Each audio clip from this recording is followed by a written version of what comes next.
In 1886, inside the dim vaults of the Egyptian Museum in Cairo, three men bent over a sarcophagus that had remained sealed for more than 3,000 years. Professor Gaston Maspero and his team had unwrapped hundreds of mummies by this point in their careers. They understood the rhythms of death, the careful preparations, the serene masks that ancient embalmers crafted onto the faces of the deceased. They had witnessed the peaceful repose of pharaohs and priests, nobles and queens, each one wrapped with reverence, each one prepared for an eternal journey into the afterlife with dignity intact. But nothing could have prepared them for what emerged from those ancient linen wrappings. As the final layers fell away, the researchers recoiled. Before them lay a face twisted into an expression of such profound agony that it seemed to transcend death itself. The mouth gaped open in a silent scream that had endured across millennia. The features contorted in unmistakable terror. This was not the serene countenance of someone who had passed peacefully into the next world. This was the frozen horror of someone who had died in absolute torment. The discovery shattered everything Maspero thought he understood about royal Egyptian burials. This body had been mummified, yes, but with strange forbidden practices. Wrapped in sheepskin, a material the ancient Egyptians considered ritually unclean. Denied the careful evisceration and preservation granted to other royals. No amulets for protection. No prayers inscribed for safe passage. Someone had wanted this person remembered, but remembered in disgrace. The questions began immediately, and have never stopped echoing through the corridors of Egyptology. What crime could warrant such treatment? What final moments could etch such terror onto a human face? Was this person murdered while conscious, their features locked in that final scream? Were they perhaps poisoned, their body convulsing in agony as toxins coursed through royal veins? Or does this face tell an even darker story, one that makes modern researchers uncomfortable to even whisper? Could someone have been wrapped and sealed while still drawing breath, suffocating slowly in absolute darkness? We are about to descend into one of ancient Egypt's most disturbing mysteries, where forensic science meets ancient curse, where royal bloodlines entangle with betrayal and execution, and where the silence of 3,000 years finally begins to speak. The desert sun beat down mercilessly on the cliffs of Deir el-Bahari in 1881. But what lay hidden beneath those limestone walls had remained untouched by light for nearly 3,000 years. The French Egyptologist Gaston Maspero stood at the entrance to a narrow shaft, hardly wider than a man's shoulders, cut deep into the rock face. His hands trembled slightly as he held the rope that would lower him into the darkness below. He could not have known that within the hour he would come face to face with the greatest pharaohs who had ever ruled Egypt, all crowded together in the shadows like refugees fleeing some ancient catastrophe. But this story does not begin with Maspero's descent. It begins a decade earlier, with whispers in the markets of Luxor. Dealers in antiquities had started offering objects of extraordinary quality. Funerary papyri bearing royal names. Ushapti figurines crafted for kings. Canopic jars that should never have left their sacred resting places. The Egyptian Antiquities Service took notice. These were not ordinary tomb goods pilfered from minor nobles. These artifacts bore the cartouches of Egypt's most powerful rulers. Ramesses II, Seti I, Thutmose III, names that resonated through history like thunder. The authorities began an investigation, and the trail led to a family in the village of Korana. The Abd el-Rasul brothers had stumbled upon something extraordinary in 1871. While searching the cliffs for a lost goat, one brother had discovered a hidden shaft concealed behind rocks and debris. What he found when he climbed down into that hole would have made most men collapse in awe or terror. A corridor packed with wooden coffins, mummy cases stacked against the walls, the air thick with the smell of ancient resins and something else, something that had been sealed away from the world of the living for millennia. For 10 years, the family kept their secret, carefully removing objects piece by piece, selling them slowly enough not to flood the market and draw attention. But greed and family disputes eventually loosened tongues. Under interrogation, and perhaps under methods we would not approve of today, one of the brothers finally revealed the location of the cache. And so, on a sweltering day in July of 1881, the official excavation began. Maspero himself was not present for the initial entry, but his assistant, Emil Brugge, was the first trained archaeologist to descend into that shaft. The accounts of what he witnessed that day read like fever dreams. The shaft dropped 11 meters straight down into solid rock, then opened into a corridor that stretched nearly 70 meters into the mountain. And everywhere were the dead. Imagine the scene. Brugge's candle casting wild shadows on the walls. The air stale and precious, each breath drawing in dust that had not been disturbed since priests of the 21st dynasty sealed this place. And then, as his eyes adjusted, the realization of what surrounded him. Coffins were not neatly arranged in burial chambers as they should have been. They were shoved together, stacked haphazardly, crammed into every available space. Some stood upright against the walls. Others lay at odd angles, as if whoever placed them there had been working in desperate haste. Brugge began reading the inscriptions by candlelight, and with each name, the impossible reality of the discovery grew. Here was Seqenenre, the warrior pharaoh whose mummy bore the brutal wounds of his death in battle. There was Ahmose I, founder of the new kingdom. Amenhotep I, still in his original wrappings. Thutmose III, the Napoleon of ancient Egypt, who had carved out an empire. Seti I, whose tomb in the Valley of the Kings was considered one of the most beautiful ever created.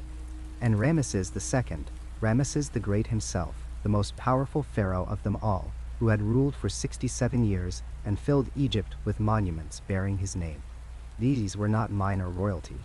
These were the gods of Egypt, the living Horus kings, the rulers who had commanded armies, built temples, and been worshipped as divine beings.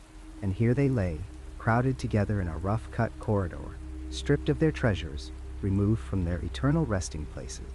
It was as if someone had broken into Westminster Abbey and found all the monarchs of England piled in a basement storage room. But why? What catastrophe had brought Egypt's mightiest rulers to this undignified fate? The answer lies in the slow collapse of Egyptian civilization during the Third Intermediate Period. By the late 20th dynasty, the power of the pharaohs had diminished.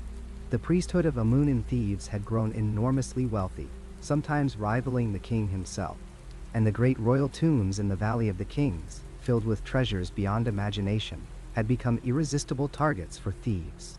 Papyri, from this period record trials of tomb robbers. Testimony describes gangs of workers, corrupt guards, and even priests breaking into the sealed burial chambers.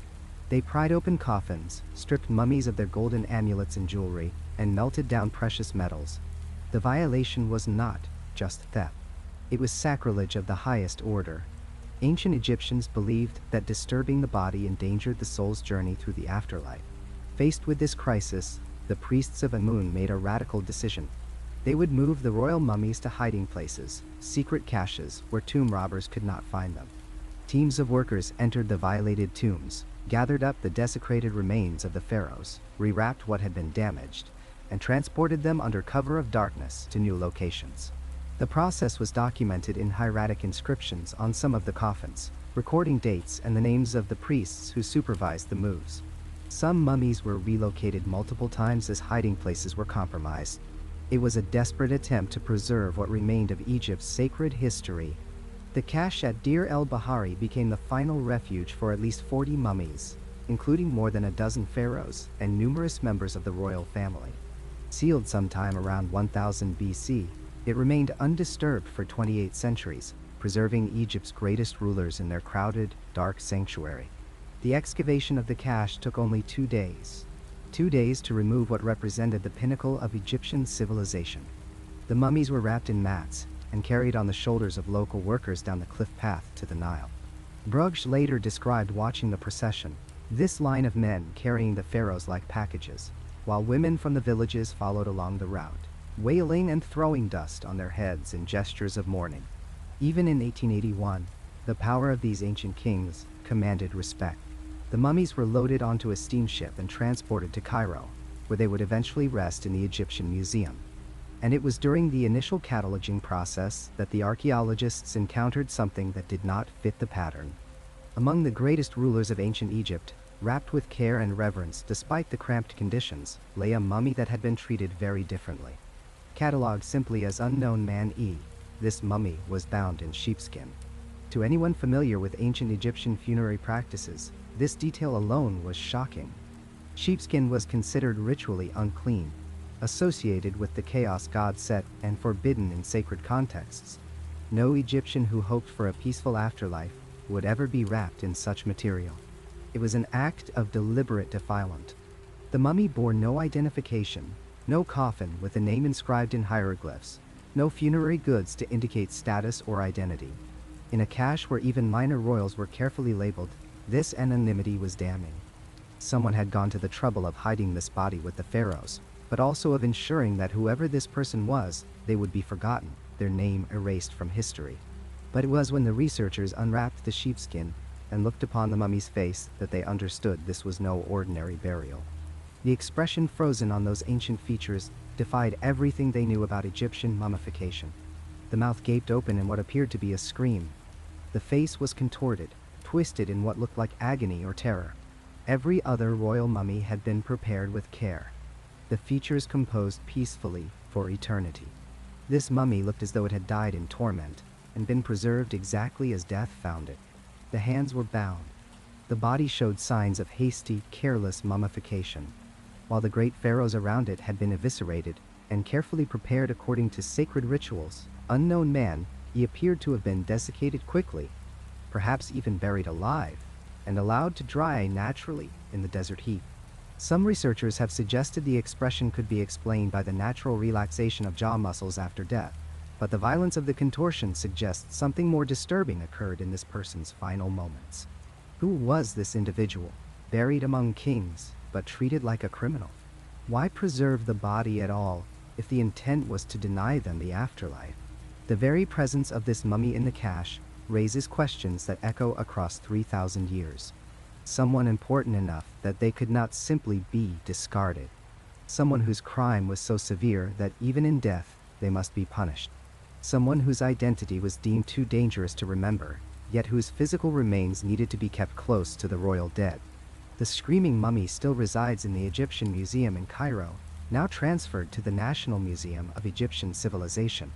Modern CT scans and DNA analysis have revealed more about the body, about the person's age and health at death, but the central mysteries remain. The eternal scream, the sheepskin shroud, the deliberate anonymity, all speak of a story that someone in ancient Egypt wanted both preserved and forgotten. And there in the darkness of Deir el-Bahari, crammed among the greatest rulers civilization had ever known, this nameless figure waited for nearly 3 millennia to be found, carrying their terrible secret into the light.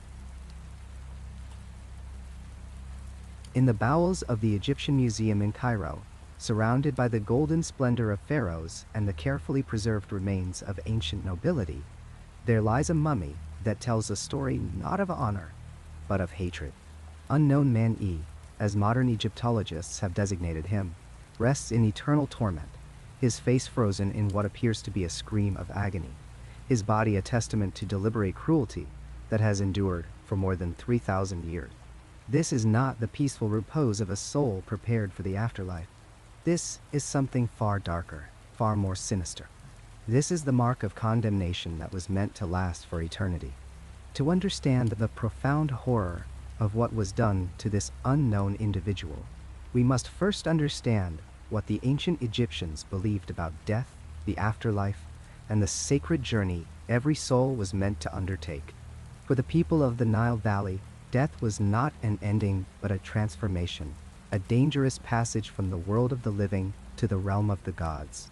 The physical body was not merely a shell to be discarded, but an essential vessel, a home for the soul that would be needed throughout all eternity. Without it, without the proper preservation and the proper rites, a person could not hope to achieve immortality. They would simply cease to exist, torn apart by demons in the darkness, their consciousness scattered like dust in the wind. This was the ultimate terror, the annihilation that kept ancient Egyptians awake at night and drove them to spend fortunes on their tombs and burial preparations. The process of mummification, perfected over millennia, was a sacred science performed by specialized priests who operated in the shadow of Anubis, the jackal-headed god of embalming. The procedure could take up to 70 days to complete properly, and every step was accompanied by prayers, incantations, and rituals designed to protect and empower the deceased. First, the body would be washed with palm wine and rinsed with water from the Nile itself, purifying it of earthly contamination. Then came the most delicate operation. Through the nose, using long bronze hooks, the embalmers would carefully extract the brain, breaking through the ethmoid bone and pulling out the gray matter in small pieces. The Egyptians did not understand the brain's function, considering it merely stuffing for the skull, but they removed it with great care nonetheless to prevent decomposition from within. The internal organs, however, were treated with profound reverence. The liver, lungs, stomach, and intestines were removed through a precise incision made in the left side of the abdomen, each organ carefully washed, dried, and preserved in natron salt. These organs would be placed in their own containers, the canopic jars, each one protected by a different deity. The heart, crucially, was left inside the body. This was the seat of intelligence, emotion, and memory. This was the organ that would be weighed against the feather of Ma'at in the Hall of Judgment, determining whether the deceased was worthy of paradise or would be devoured by Ammit, the soul-eating demon. To remove the heart was to doom the person entirely, to ensure they could never pass through the gates of the afterlife. After the organs were removed, the body cavity was washed again and packed with natron, the same naturally occurring salt mixture used to preserve the organs. The body would be covered entirely in natron and left to dry for 40 days, allowing every drop of moisture to be drawn out, preventing decay and preserving the flesh. Once fully desiccated, the body would be cleaned again, anointed with precious oils and unguents, fragrant with myrrh and frankincense, cinnamon and cedar. The abdominal cavity would be stuffed with linen, sawdust, or sweet-smelling herbs to restore the body's natural shape. Sometimes the embalmers would insert false eyes made of stone or painted linen to give the deceased a more lifelike appearance, preparing them to see in the world beyond. Then came the wrapping, perhaps the most sacred part of the entire process. This was not simply a matter of binding the body in cloth. Each layer of linen was consecrated, and between the layers, priests would place amulets of gold, faience, and precious stones. The scarab beetle over the heart to protect it during judgment. The jed pillar to grant stability and strength. The eye of Horus to bring healing and protection. The tayyit knot to invoke the power of Isis. Each wrapping was accompanied by specific prayers from the Book of the Dead, protective spells that would help the deceased navigate the dangers of the underworld. The wrapping process alone could take 15 days, with every finger and toe wrapped individually before the limbs were bound together, and the entire body was encased in layer upon layer of linen. Most importantly, the mummy would be identified. A mask might be placed over the face, painted with the idealized features of the deceased. Labels would be attached to the wrappings, clearly stating who this person was, their name written in hieroglyphs, so that it could be spoken aloud by the living, keeping their memory and their soul alive. For the Egyptians believed that to speak the name of the dead was to give them life, and to erase their name was to kill them more thoroughly than any weapon ever could. The coffin itself would be inscribed inside and out with the person's name, their titles, and prayers for their protection. This was the minimum respect owed to any Egyptian, regardless of social status.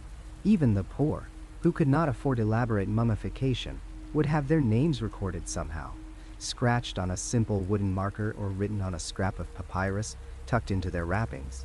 The tomb, too, was essential.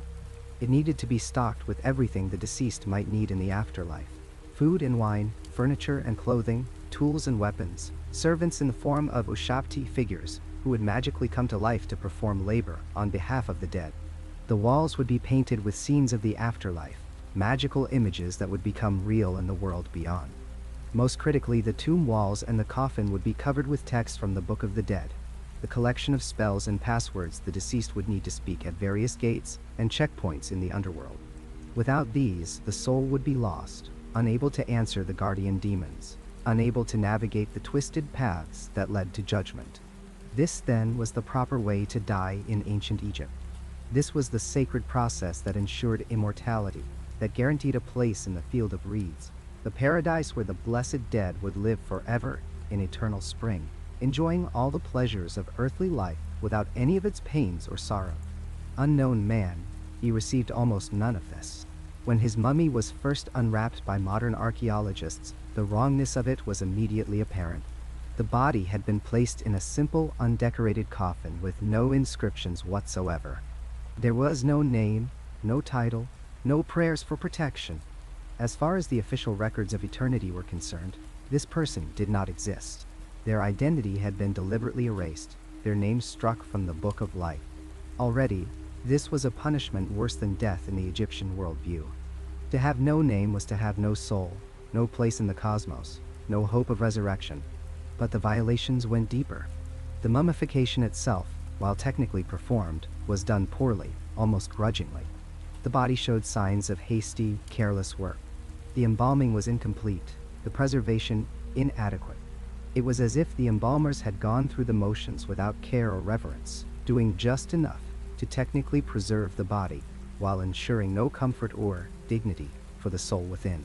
This was not the loving preparation of a family sending their beloved into eternity. This was the mechanical processing of something despised. Most shocking of all was what he was wrapped in.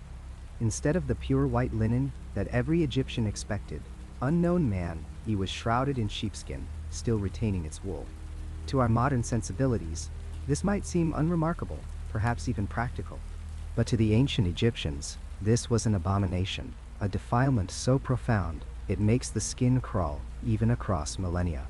Sheepskin was considered ritually unclean, associated with foreignness and with the chaos demons that lurked beyond the borders of civilization. Priests were explicitly forbidden from wearing wool or sheepskin when entering temples or performing sacred rituals. It was the opposite of purity, the opposite of order. To wrap a mummy in sheepskin was to mark them as other, as unclean, as unworthy of the afterlife. It was to clothe them in eternal contamination. The position of the body tells its own horrible story. Unlike the peaceful, dignified pose of properly mummified individuals, with arms crossed over the chest and legs, extended straight, unknown man, he was contorted. His limbs bound awkwardly. His body twisted. His hands were not folded in repose, but seemed to be raised near his face, as if warding off a blow or clawing at something. And that face, that terrible face, locked in an eternal scream, mouth gaping open, features twisted in what appears to be agony or terror. Some researchers have suggested this expression could be the natural result of muscles contracting after death, but others point out that proper mummification techniques specifically prevented such distortions. The embalmers knew how to close the mouth, how to arrange the features into peaceful rest. That this was not done, that the screaming expression was allowed to remain, or perhaps was even deliberately preserved, suggests something darker at work. What Egyptologists have pieced together from all these clues is a picture of deliberate, calculated punishment. Someone important enough that they could not simply be thrown to the crocodiles or left to rot in the desert, but someone so hated, so despised, that even basic dignity was denied them. The mummification was performed, but it was performed wrong, transformed from a sacred rite into a curse. Every omission, every violation of proper practice was intentional. This person was being condemned not just in life, but for all eternity. The question that haunts everyone who looks upon unknown Mani is simple but profound. What could someone do to deserve this? What crime was so heinous that it warranted not just execution but eternal punishment? What act was so unforgivable that even after death, even after the person's life had been taken, the hatred continued? The need for vengeance extending beyond the grave into infinity. The ancient Egyptians were not casually cruel people. They did not punish lightly or randomly.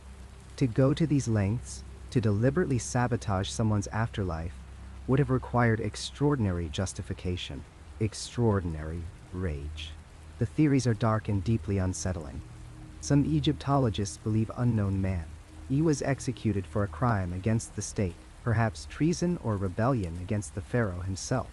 In a society where the pharaoh was considered a living god, to raise your hand against him was not merely murder, but deicide, the ultimate blasphemy. Others suggest ritual impurity or sacrilege, perhaps violation of a temple or the murder of a priest. Still others wonder if this could be the body of someone who committed the unthinkable within the royal family itself, perhaps assassination or patricide. Whoever unknown Mani was in life, he has become something else in death, a mystery, a warning, and a testament to the power of ancient hatred. He lies there still, wrapped in his shameful sheepskin, nameless and condemned, a soul denied paradise, frozen forever in his final moment of horror. The ancient Egyptians who did this to him wanted him to suffer forever, and in a way, they succeeded. 3,000 years later, we still look upon his screaming face and feel the chill of their curse.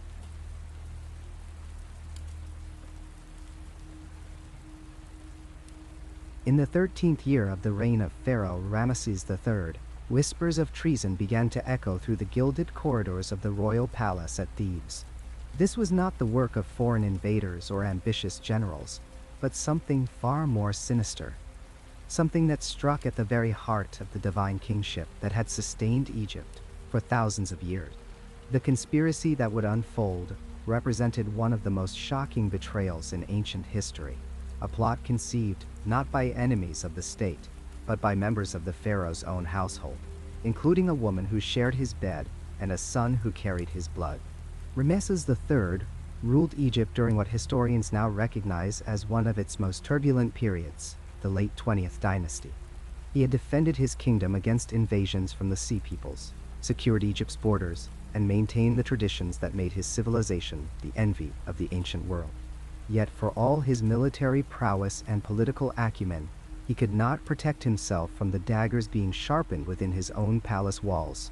The conspiracy that formed against him was led by Deir, one of his secondary wives, a woman whose name would become synonymous with treachery in Egyptian records. Unlike his great royal wife, who held the highest position in the harem, Deir occupied a secondary status, and with it came secondary prospects for her son, Prince Pentawere. The mechanics of royal succession in ancient Egypt could be complex, but they generally favored the sons of the great royal wife. Pentawere, as the son of a secondary wife, faced the very real possibility of never ascending to the throne despite his royal lineage. For a prince raised in luxury, educated in statecraft, and taught that divine blood flowed through his veins, the prospect of watching another claim what he might have considered his birthright must have been unbearable. Historical sources suggest that Deir, driven by maternal ambition and perhaps her own frustrations at her secondary status, began to cultivate a network of conspirators who would help her son seize power through the most direct means possible, the assassination of the reigning pharaoh. The conspiracy that Deir assembled was remarkably broad, drawing in members from various levels of the court. According to the judicial papyri that later documented the trials, the plot included harem officials, military officers, a general scribes, and even a magician who was tasked with creating wax figurines meant to bewitch and weaken the palace guards. The involvement of magic in the conspiracy reveals how ancient Egyptians understood power as operating on both physical and supernatural planes. The conspirators apparently believed that success required not just physical violence but magical preparation, the weakening of protective spells that surrounded the pharaoh and the creation of spiritual openings through which their assassination could succeed. The exact details of the assassination attempt remain shrouded in the careful language of official records, but historians analyzing the texts believe that the conspirators did manage to strike at Ramesses. Whether they fully succeeded in killing him or merely wounded him severely enough that he died from complications shortly afterward remains a subject of scholarly debate. Medical examination of the pharaoh's mummy in the 21st century revealed that his throat had been cut so deeply that it nearly severed his head, though whether this occurred during the assassination or as part of the mummification process to repair damage done during the attack continues to be discussed among Egyptologists. What remains clear is that the conspiracy was ultimately discovered, and when it was, the full weight of Egyptian justice descended upon those involved. The judicial proceedings that followed represent one of the most detailed accounts of ancient Egyptian law we possess. The records, preserved on papyri that survived 3 millennia, describe trials conducted by special courts appointed to handle this most sensitive of cases. The judges themselves were high officials, carefully selected for their loyalty and discretion. The papyri describe how the accused were brought before these tribunals, how evidence was presented, and how sentences were pronounced.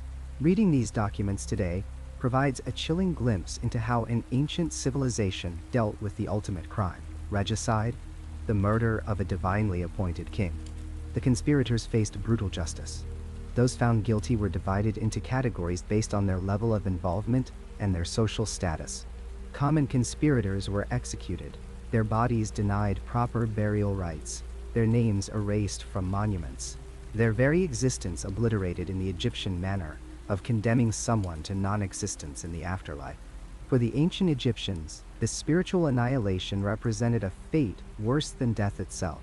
Some conspirators were given the option of taking their own lives, a privilege reserved for those of higher status or those who showed remorse. The judicial papyrus records these suicides in matter-of-fact language, noting simply that certain individuals were left in a room alone and subsequently found dead, the method of their death left to inference. Prince Pentawere occupied a uniquely complicated position in this drama. He was a conspirator, possibly the intended beneficiary of the entire plot, yet he was also a son of Ramesses, a prince of the blood royal. The records indicate that he was tried alongside the other conspirators, found guilty, and sentenced to death. However, in recognition of his royal status, he was afforded what the Egyptians considered a merciful end. He was permitted to take his own life rather than face the executioner's blade. This distinction might seem minimal to modern sensibilities, but in ancient Egypt it carried profound significance. To die by one's own hand allowed for certain burial rites that execution would have prohibited. It represented the last shred of dignity afforded to a fallen prince who had betrayed his father and his kingdom. The judicial papyrus does not record what became of Pentawere's body after his suicide, and for more than 3,000 years, the prince's ultimate fate remained unknown.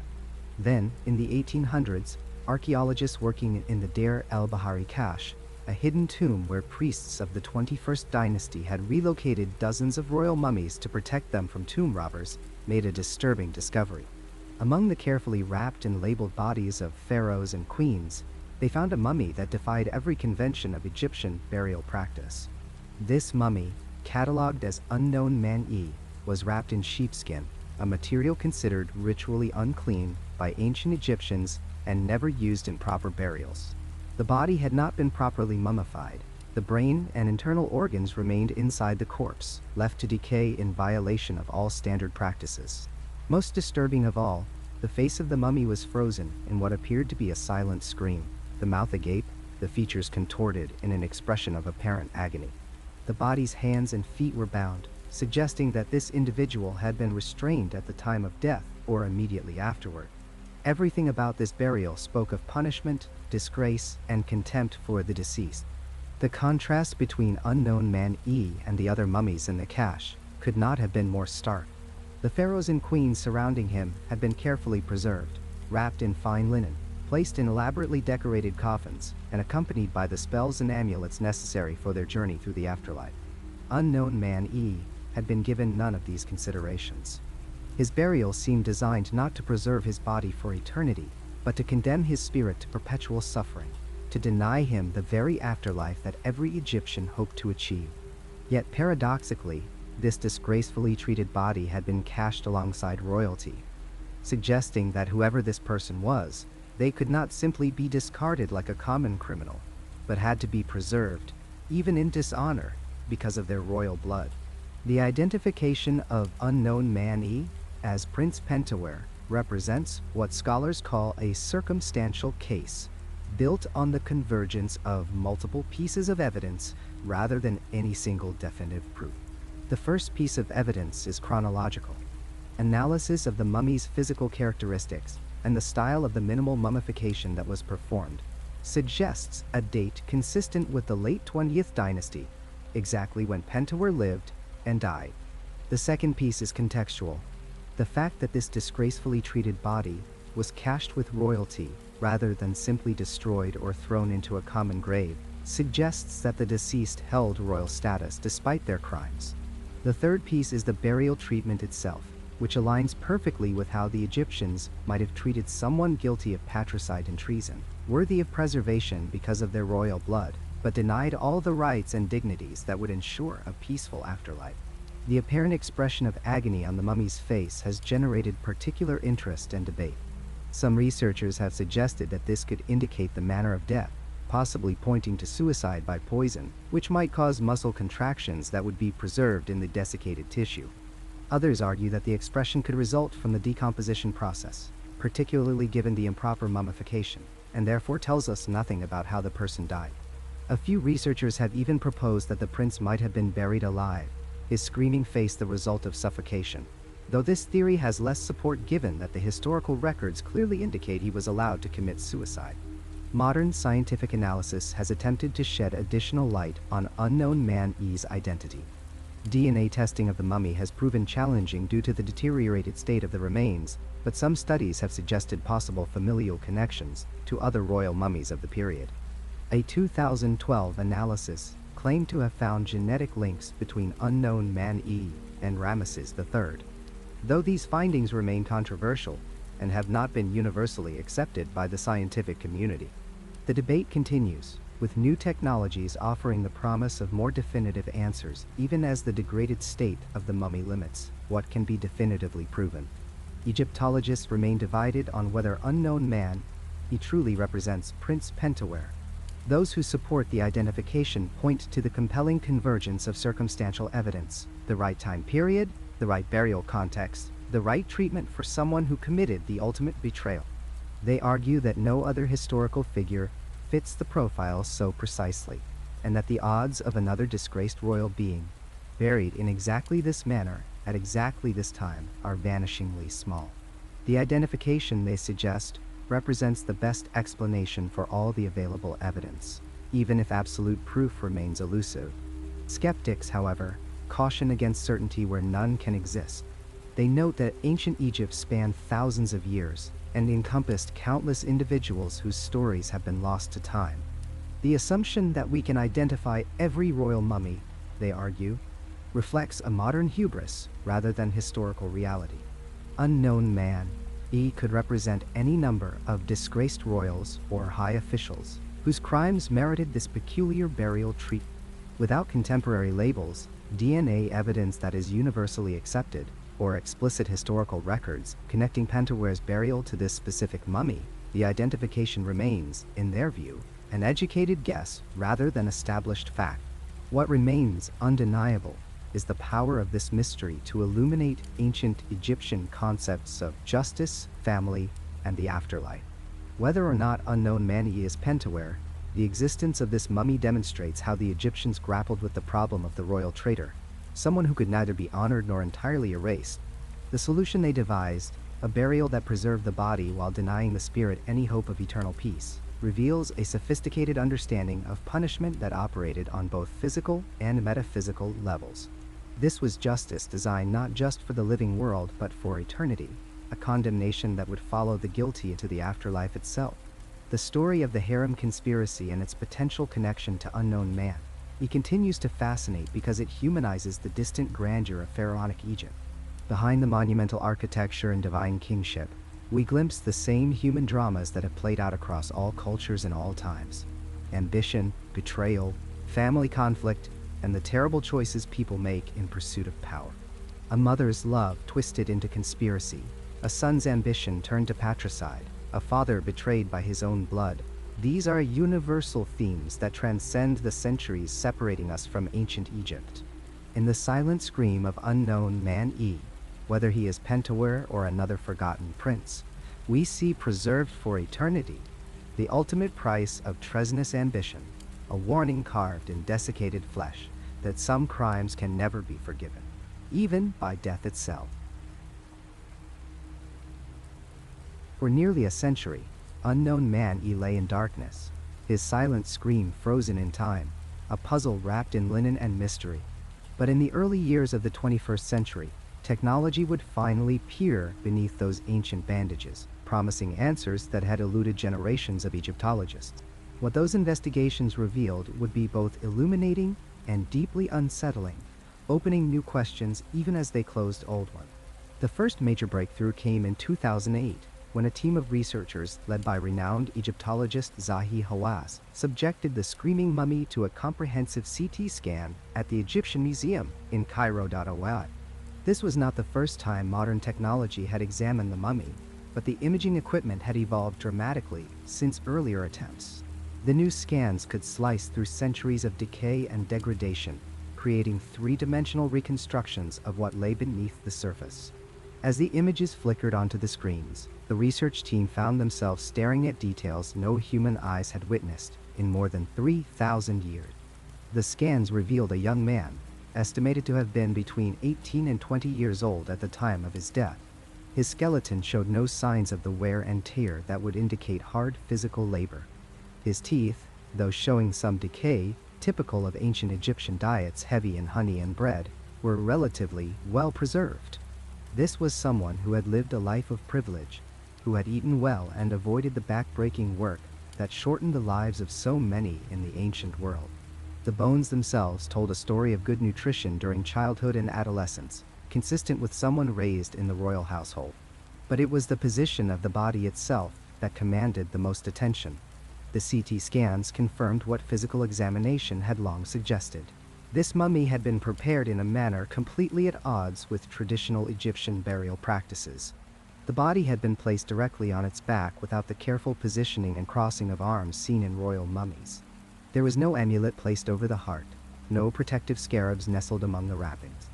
The internal organs, which should have been carefully removed and preserved in canopic jars, remained inside the body cavity, a shocking deviation from standard mummification protocols. The scans also revealed something else, something that would fuel years of debate among researchers. The mummy's skin had been preserved in a way that suggested treatment with natron, the salt mixture used in traditional mummification, but the process appeared rushed or incomplete. Some areas showed the characteristic desiccation of proper mummification, while others displayed signs of decomposition that had been arrested only partway through. It was as if whoever prepared this body had been working under constraints, either of time or resources, or perhaps even conscience. Then there was the expression itself, that terrible scream that had given the mummy its enduring mystique. The CT scans provided unprecedented detail of the skull and jaw structure, and here, the scientific community found itself divided. The images showed the mandible, the lower jawbone, positioned in a wide gape. The temporomandibular joints, where the jaw connects to the skull, showed no signs of dislocation or damage. The hyoid bone in the throat, which can indicate strangulation when fractured, was intact.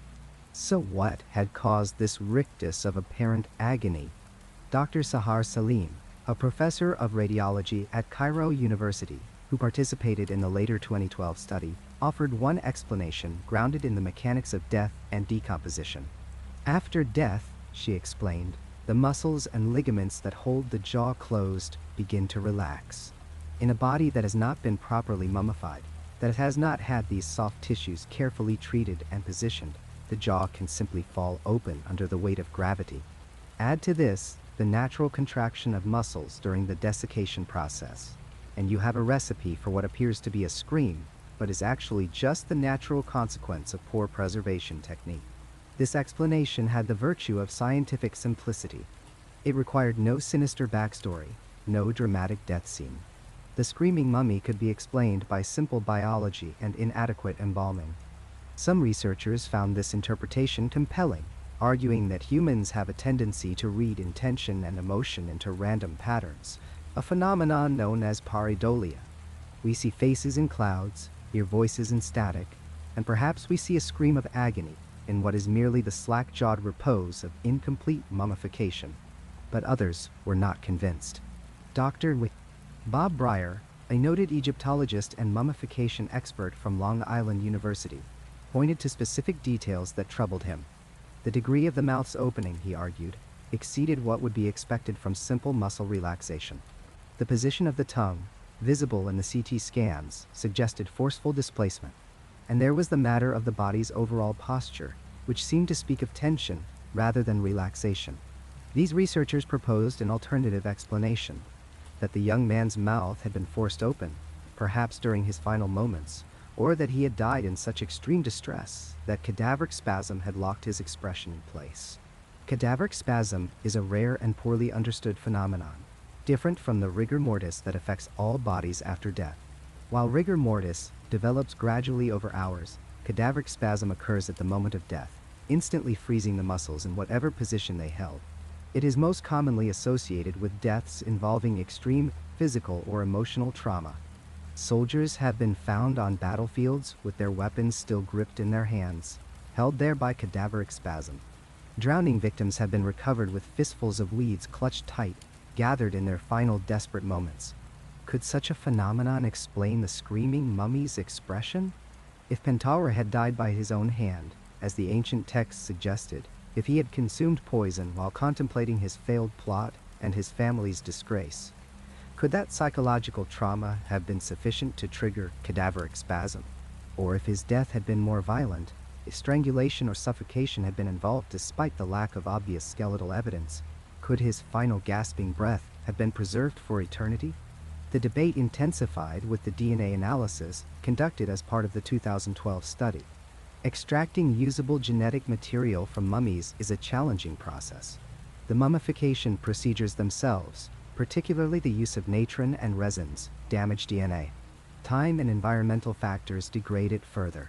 But the researchers, using cutting-edge techniques developed for analyzing ancient remains, managed to extract and sequence fragments of the mummy's genetic code. The results were striking. Unknown Man E showed clear familial connections to the royal mummies of the 20th dynasty.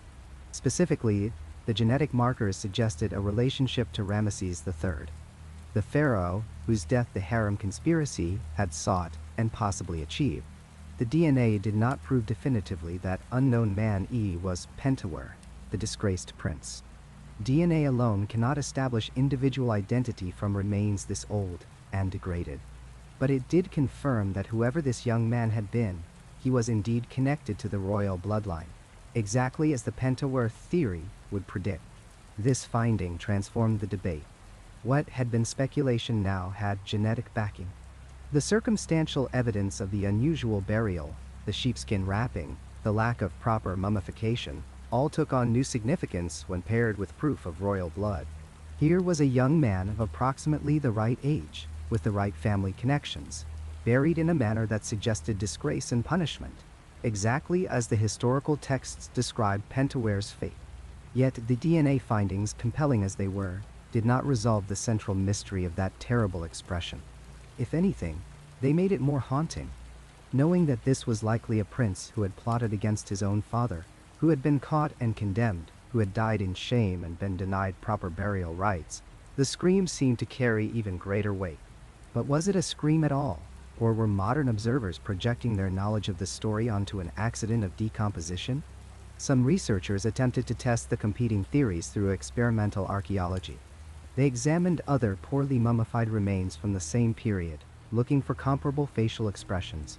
They found that while slack jaws were common in inadequately preserved bodies, the extreme gape seen in Unknown Man, he was unusual, though not unique. They also noted that bodies mummified in sheepskin showed different preservation characteristics than those wrapped in linen, potentially affecting how the facial features dried and contracted. The scientific community remained divided. Papers were published arguing both positions. Conference presentations sparked heated debates. Some Egyptologists insisted that the expression was purely taphonomic, a term referring to the processes that affect remains after death. Others maintained that the totality of evidence, the unusual burial practices combined with the extreme facial expression and the genetic links to the royal family, pointed toward a death that had been anything but peaceful. What emerged from these investigations was not a definitive answer, but rather a more sophisticated understanding of the uncertainties involved. The 21st century scans and DNA analyses had added layers of information that 19th and 20th century researchers could never have accessed. But technology, for all its power, could not definitively distinguish between a jaw that had fallen open naturally and one frozen in a final scream. It could not tell the difference between muscles contracted by desiccation and those locked by trauma. The screaming mummy, it seemed, would keep its secrets still. Science had illuminated many aspects of Unknown Man E's physical remains and genetic heritage, but the question of his final moments remained tantalizingly out of reach. Both the mundane and the sinister explanations remained plausible, each supported by certain evidence while unable to fully account for other details. In the end, perhaps that ambiguity was fitting for a man whose very identity rested on interpretation and inference, whose story straddled the line between documented history and enduring mystery. The screaming face has haunted everyone who has seen it for more than a century. Unknown Man E, frozen in an expression so terrible that even hardened Egyptologists pause before discussing it. The mouth gaping wide, stretched beyond what seems anatomically possible. The head thrown back in what appears to be ultimate agony. But what if this isn't simply the result of decomposition or the mummification process going wrong? What if we're looking at something far more sinister? Something that preservation has captured with horrifying accuracy? What if Unknown Man E was alive when he was sealed inside his coffin? The theory is almost too terrible to contemplate, yet a growing number of researchers and forensic specialists have begun to suggest exactly that. They point to details that most people would rather not examine too closely. The position of the body, contorted and unnatural. The hands that appear to have been bound. The facial expression that goes beyond any normal decomposition pattern. When you look at all these elements together, a disturbing picture begins to emerge. This may not be the face of someone who died peacefully and was then poorly mummified. This may be the face of someone who died in full consciousness, unable to move, unable to scream, aware of everything that was happening as death slowly claimed them. Dr. Bob Breyer, the renowned Egyptologist sometimes called Mr. Mummy for his expertise in ancient Egyptian burial practices, has studied Unknown Man E extensively. He notes that the facial expression shows characteristics consistent with extreme distress at the moment of death. The muscles of the face are contracted in ways that suggest active tension, not the passive relaxation that typically comes with death. The jaw is not simply fallen open as it would be in a corpse. It is stretched, pulled wide by muscles that were engaged when rigor mortis set in. The tendons in the neck are visible, straining, as if the person was trying desperately to breathe or scream against some invisible force. Modern forensic pathologist Dr. Gary Rogers has examined photographs and reports about Unknown Man E from a contemporary death investigation perspective. He points out that death expressions can indeed be preserved, particularly when certain conditions are met. The key is the timing and method of death. When someone dies suddenly and violently, especially if they are experiencing extreme pain or terror, the muscular contractions can be so severe that they persist through rigor mortis and into the mummification process. But Rogers notes something even more chilling. The expression on Unknown Man E's face is consistent with what forensic pathologists call a paradoxical undressing of the nervous system. This occurs in certain types of poisoning where the victim remains fully conscious and aware while their body systematically shuts down. This brings us to one of the darkest possibilities. Ancient Egypt had access to numerous plant-based poisons, many of which could create exactly this nightmare scenario. Hemlock, which grew abundantly in the Mediterranean region, was well known for its properties. It causes ascending paralysis, starting from the extremities and working inward toward the vital organs. The truly horrifying aspect of hemlock poisoning is that it leaves the mind completely clear. The victim feels everything, understands everything, but cannot move, cannot speak, cannot even control their breathing as the paralysis climbs higher and higher up the body. They remain conscious until the very end, when the paralysis finally reaches the diaphragm and they suffocate, fully aware but completely helpless. Then there is water hemlock, an even more potent variant. Ancient texts describe it as causing violent convulsions followed by paralysis. The victim's face would contort in agony during the convulsive phase, muscles locked in spasm. If death occurred during this phase and the body was immediately prepared for burial, those contortions would be preserved. Some researchers believe this explains the extreme facial expression of Unknown Man E. He may have died mid-convulsion, his face locked in that terrible scream, and then been mummified quickly enough that the expression was captured for eternity. But perhaps the most disturbing poison available in the ancient world was curare, derived from certain plants that grew in regions the Egyptians traded with. Curare causes complete muscle paralysis, while leaving consciousness entirely intact. A person poisoned with curare cannot move a single muscle in their body. They cannot blink. They cannot swallow. They cannot breathe without assistance. But their brain remains active, aware, experiencing every sensation. If someone was poisoned with curare or a similar substance and then sealed in a coffin, They would be conscious for the entire process. They would feel the bindings being tied around their hands. They would sense the coffin lid being placed over them. They would experience the darkness closing in, and they would remain aware as they slowly suffocated, completely unable to move or make any sound to alert anyone to their horror.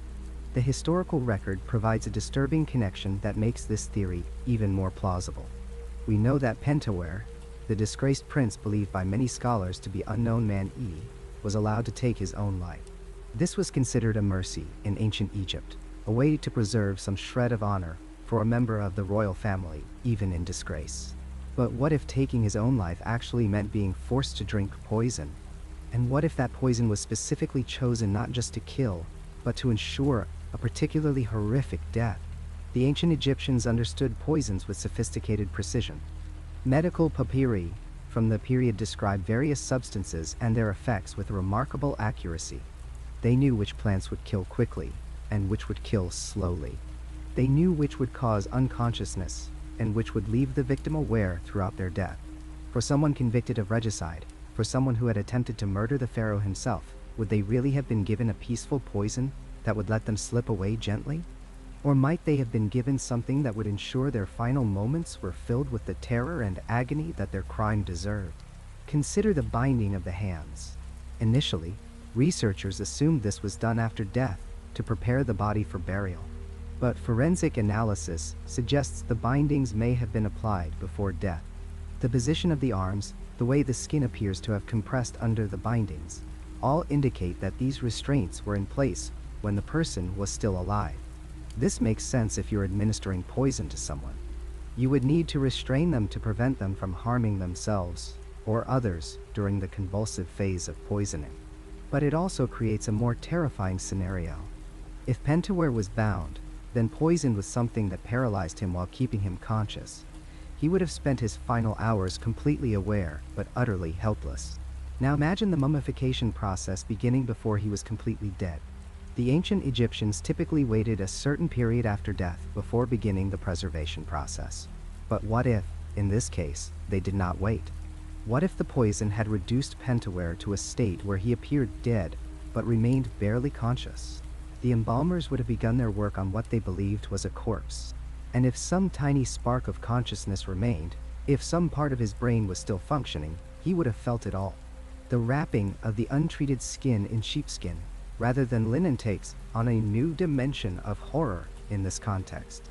Sheepskin was considered impure, unsuitable for burial, almost a curse in itself, but it was also done quickly. Traditional mummification took 70 days. The process of wrapping unknown man, he appears to have been completed in a fraction of that time. Why the rush? Perhaps because those conducting the burial wanted to seal him away as quickly as possible. Perhaps because there were signs that disturbed them, indications that something was not quite right, and they wanted the body hidden and buried before anyone looked too closely. Dr. Sahar Salim, the radiologist who conducted the CT scans of unknown man E in 2012, noted several anomalies in the remains. The body showed signs of unusual stress, patterns of muscle tension that were difficult to explain through normal mummification processes. The position of the tongue, thrust forward and pressed against the teeth, suggested active muscular engagement at the time of death. The hands, though bound, showed finger positions that implied grasping or clawing movements. These are not the peaceful signs of someone who died in their sleep, or even someone who died from a clean, quick poison. These are the signs of someone who fought against death, someone who experienced their dying moments with full and terrible awareness. There's another aspect that researchers have noted with growing unease. The internal organs were left in place, which was absolutely not standard practice for royal burial. The embalmers always removed the organs, preserving them separately in canopic jars. Always. The only reasons to leave organs in place would be if the embalmers were working extremely quickly, if they were inexperienced, or if they had been specifically ordered to deviate from standard practice. Some scholars now suggest a fourth possibility. What if the organs were left in place because the embalmers believed, or feared, that the person was not completely dead? What if they refused to perform the evisceration because they suspected some spark of life might remain? The idea seems impossible from a modern medical perspective. How could someone survive long enough during mummification to be aware of it? But we must remember that the poison would have already done its work by the time the wrapping began. The victim would not have been healthy or vital. They would have been in the final stages of death, perhaps with only minutes of consciousness remaining. But those minutes, experienced while being wrapped and sealed for eternity, would have been an eternity of horror unto themselves. Forensic pathologists, who have studied similar cases from more recent history, provide chilling context. There are documented instances from the 1800s of people being buried alive, either due to cataleptic states, comas, or mistaken death pronouncements. When some of these coffins were later exhumed, the bodies showed signs of the victims having regained consciousness. Scratch marks on the inside of coffin lids, contorted positions as if the person had thrashed and struggled, faces frozen in expressions of ultimate terror. Unknown Mandy shows some of these same signs. The sheepskin wrapping is disturbed in places, as if there was movement inside it. The position of the body, while bound, still shows evidence of twisting and strain. Think about what those final moments would have meant. The paralysis creeping through the body, the ability to move draining away. The world becoming smaller and darker as the coffin lid was placed. The feeling of fabric being wrapped around the face, cutting off light, cutting off air. The sounds becoming muffled and distant. And through it all, the mind remaining sharp and clear, understanding exactly what was happening, knowing that there would be no rescue, no reversal, no escape. Just the slow descent into suffocation and death, experienced with complete and terrible awareness. The ancient Egyptians believed that the body had to be preserved to ensure the soul's survival in the afterlife. But what if your last moments of life were spent in such agony that your facial expression, your body position, your very essence became locked in that torment? Would your Ka, your life force, carry that suffering into eternity? Some scholars who study ancient Egyptian religion suggest that this may have been precisely the intention. For someone who committed regicide, denying them a peaceful death and a proper burial was not enough. They had to be cursed to carry their suffering forever, their torment visible to all who would ever see them, a warning and a punishment that transcended death itself. Unknown Mandy lies in a climate-controlled case in the Cairo Museum, his screaming face still visible through the glass. Thousands of people file past him every year. Most assume they are looking at the result of poor mummification or natural decomposition. But those who know the full story, who have studied the evidence and considered the possibilities, see something different. They see a moment of ultimate human suffering, captured and preserved. They see the final conscious moments of a man who may have experienced the worst death imaginable, and whose agony has indeed been made eternal. The scream that never faded. The terror that never ended. A death frozen in time, still crying out across more than 3,000 years, still demanding that we witness the horror of what was done. The ancient Egyptians understood death differently than we do today. For them, death was not an ending but a transformation, a dangerous passage into another form of existence. Everything in their elaborate funeral traditions, from the careful removal of organs to the precise wrapping of linen bandages, served a single purpose: to preserve not just the body, but the very essence of the person's soul for eternity. To deny someone these rites was not simply disrespectful. It was the ultimate annihilation, a condemnation worse than any physical death. When we look at the face of the screaming mummy, frozen in eternal agony, we are witnessing the result of what the ancient Egyptians would have considered spiritual murder. The terror etched into those features speaks to something far more profound than physical suffering. It speaks to a soul condemned to wander, incomplete and anguished, through an eternity of darkness. To understand the true horror of what may have happened to this individual, we must first understand the Egyptian concept of the soul itself. The ancient Egyptians believed that each person contained multiple spiritual components, each essential to existence in the afterlife. The most important of these were the Ka and the Ba, two distinct aspects of being that needed specific care and ritual to survive beyond death. The Ka was the life force, a spiritual double created at the moment of birth. It lived alongside the physical body throughout life, a kind of energetic twin that required sustenance just as the body did. When death came, the Ka did not die, but separated from the body, taking up residence in the tomb. This is why Egyptians placed food offerings and provisions in burial chambers. The Ka needed nourishment in the afterlife, spiritual sustenance drawn from physical offerings. Without a properly preserved body to return to, without a tomb stocked with provisions, the Ka would suffer eternal hunger and thirst, wandering restlessly in search of what it could never find. The Ba was different, more recognizable to our modern understanding of personality and consciousness. Often depicted as a human-headed bird, the Ba represented the individual's unique character, their essential personhood. After death, the Ba needed to be able to travel freely between the tomb and the world beyond, moving through the underworld, visiting familiar places, eventually reuniting with the Ka to form the Aka'ak, the transfigured spirit that could live eternally among the gods. But this transformation required one absolute prerequisite: proper mummification and burial rites. The body had to be preserved as a permanent anchor point. The mouth had to be ritually opened so the deceased could speak, eat, and breathe in the afterlife. Protective amulets had to be placed on the body according to precise formulas. Spells from the Book of the Dead had to be recited. Every step mattered. Every ritual served a purpose in the cosmic mechanics of the soul's journey. When someone was buried without these rites, bound in sheepskin, denied even a coffin with their name inscribed upon it, the consequences were catastrophic from an Egyptian spiritual perspective. The Ka could not rest. The Ba could not transform. The deceased was trapped in a liminal state, neither alive nor properly dead, unable to complete the journey to the field of reeds where the blessed spent eternity. This was damnation in its purest form. Consider what this meant for the person we now call the screaming mummy.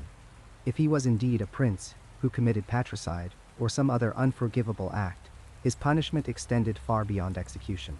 His very soul was being systematically destroyed by wrapping him in ritually impure materials, by denying him the purification rituals, by refusing to inscribe his name anywhere on his burial. The priests were attempting to erase him from existence itself. In ancient Egypt, to have your name forgotten was to truly die. To be denied the rituals that allowed the soul to transform was to be condemned to an eternity of confused suffering. A ghost unable to find rest, unable to move forward, trapped forever in the terrible moment of death. Some Egyptologists believe the binding and the unusual burial position suggest the man may have been buried alive or immediately after a particularly traumatic death. The terror on his face would then be the authentic expression of his final moments, preserved by the rapid natural mummification process. But even this physical horror pales beside the spiritual implications. If he died in terror, without the proper prayers, without the rituals to guide his Ba through the underworld, his soul would be lost in the darkness, unable to pass the weighing of the heart, unable to speak the necessary words of power. And here's where the ancient curse bleeds into modern experience. Since the screaming mummy was discovered in the Deir el-Bahari cache in 1881, there have been persistent reports of unusual phenomena surrounding it. Museum workers at the Egyptian Museum in Cairo have described a particular unease when working near the display. Some report an oppressive heaviness in the air, a feeling of being watched by something ancient and angry. One curator, speaking on condition of anonymity in the early 2000s, described having to catalog items near the screaming mummy's case. She reported feeling an overwhelming sense of dread that increased the longer she worked, culminating in a sudden, inexplicable certainty that something terrible would happen to her family if she did not leave immediately. She abandoned her work for the day, something she had never done before in 20 years at the museum. That night, she experienced vivid nightmares of being buried alive, of suffocating in darkness, while trying to scream through bound jaws. A conservation specialist who examined the mummy in 1998 reported similar experiences. During the examination, which required close proximity to the remains for several hours, he became increasingly agitated and distracted. He described hearing faint sounds that seemed to come from the mummy itself, a sort of strangled keening noise that none of his colleagues could hear. The sounds persisted in his mind for weeks afterward, particularly at night. He began experiencing sleep disturbances and a general sense of unease that only faded after he participated in the blessing ceremony from his own religious tradition. These accounts sound like the plot of a horror film, and it would be easy to dismiss them as imagination or the power of suggestion. The mummy's expression is certainly disturbing enough to plant seeds of fear in a susceptible mind. Working alone in a museum after hours, surrounded by the preserved dead, could make anyone's imagination run wild. And yet, the reports are consistent across decades and across different individuals who had no contact with each other. They describe the same feelings: dread, heaviness, the sense of something deeply wrong, and that persistent element of sound, of strangled screaming that seems to echo from the past. Even visitors to the museum have reported unusual experiences. Some describe feeling suddenly faint or nauseated when viewing the screaming mummy, even when they felt fine moments before and are unaffected by the other mummies on display. Others report an irrational urge to leave the room quickly, as though fleeing from danger. Photographers have occasionally reported technical difficulties when trying to photograph this particular mummy, cameras malfunctioning, or images coming out strangely blurred, though this could easily be attributed to the display case glass or lighting conditions. From a psychological perspective, these reactions are not surprising. The screaming mummy violates our expectations of how the dead should appear. Mummies are supposed to look peaceful, serene, sleeping eternally. This one looks like it is experiencing infinite suffering. That expression triggers something primal in us, a recognition of terror and pain that crosses the millennia. Mirror neurons in our brains respond to facial expressions, causing us to feel echoes of the emotions we observe. Looking at that scream, our own neural pathways fire in sympathy, creating a genuine physiological response of discomfort or fear. But is something more at work here than simple neuroscience? The screaming mummy has become an icon of a particular kind of terror, the fear that punishment continues beyond death, that suffering does not end when the heart stops beating. This is the nightmare fuel of every culture that believes in an afterlife with consequences. The mummy's expression seems to confirm our deepest fears about cosmic justice, about curses that transcend mortality, about souls trapped in torment forever. The concept of the mummy's curse entered popular consciousness with the discovery of Tutankhamun's tomb in 1922. When several members of the excavation team died in the following years, newspapers seized on the idea of ancient Egyptian vengeance. Most of these deaths had perfectly rational explanations, but the narrative of the curse proved irresistible. It combined the exotic mystery of ancient Egypt with Victorian and Edwardian anxieties about disturbing the dead, about the consequences of imperial tomb raiding, about forces beyond scientific understanding. The screaming mummy feeds into this mythology on a deeper level because it provides visual evidence that seems to support the idea of eternal punishment. Unlike King Tut's serene golden mask, this face tells a story of suffering that challenges our comfortable assumptions about death as peaceful release. It suggests that for some, death is not an end but the beginning of a worse existence. In ancient Egyptian terms, this man may still be experiencing his curse, his ka unable to rest, his ba'a unable to transform, his identity gradually dissolving into the void. Whether or not one believes in curses or supernatural phenomena, the screaming mummy serves as a powerful reminder of how seriously ancient cultures took the business of death. The elaborate rituals were not superstitious nonsense, but carefully constructed systems meant to ensure cosmic order. To deliberately exclude someone from these systems was the ultimate punishment, worse than torture, worse than execution. It was an attempt to kill someone twice, to murder not just their body, but their eternal soul. When we stand before the screaming mummy today, we are witnessing the result of someone's curse made manifest. Whether that curse operates through supernatural forces or simply through the psychological power of suggestion, it continues to affect those who encounter it. The agony in that face has not faded over 3,000 years.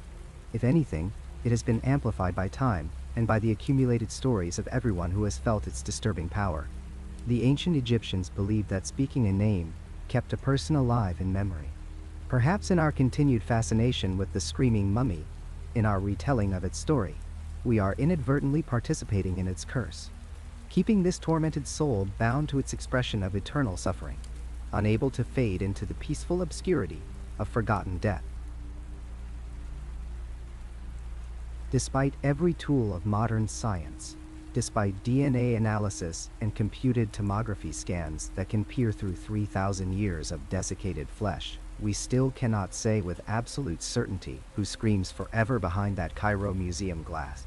The evidence pointing toward Prince Pentawere remains compelling.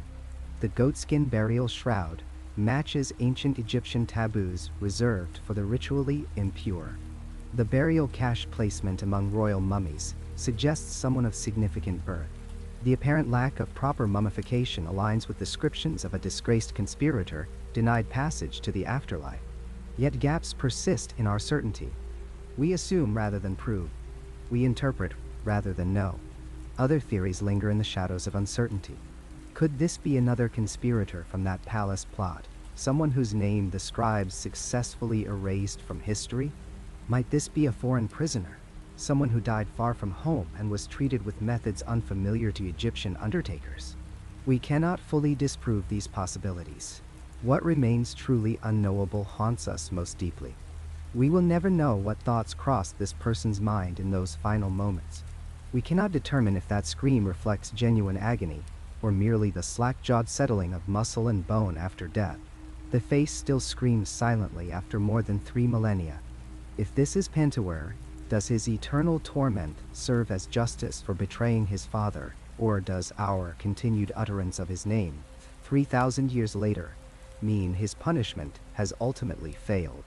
Perhaps some mysteries endure precisely because they were meant to be erased, and in preserving them, we perpetuate the very curse intended to destroy them.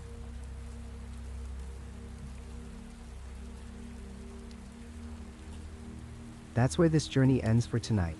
If you made it all the way here, subscribe and hit the bell for more long-form stories like this. Check out the videos on screen for more right now. Drop your own experiences in the comments below. Thanks for listening, and I'll see you in the next one.